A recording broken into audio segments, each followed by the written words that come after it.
China and Britain compete with? China is the largest manufacturer of automobiles. Competing with Britain? No. China is the largest exporter of EV cars and will lead the whole world in EV production. Is Britain a competitor? No. China will be the biggest and most. President Trump and his government's logic is completely absurd. They are literally holding a gun at your head and say, hello, you follow my dictate. You give me wealth, you do whatever I order you about, and you cannot strike me back. Economically, the game is over. The Chinese, if not already a well...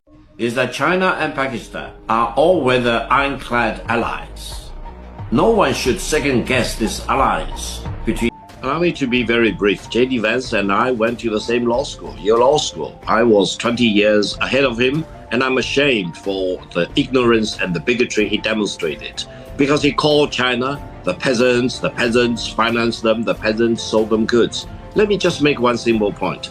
The middle class in China is larger than the total population in the United States.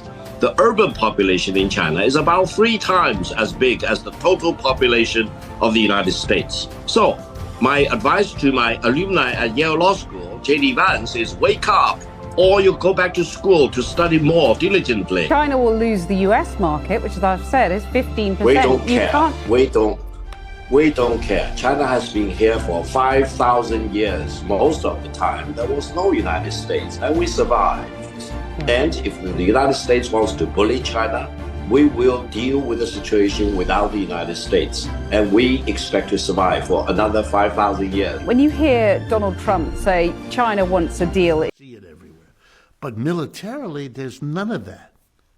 Americans have to understand, even if you don't agree with me, try to understand how the rest of the world looks at it.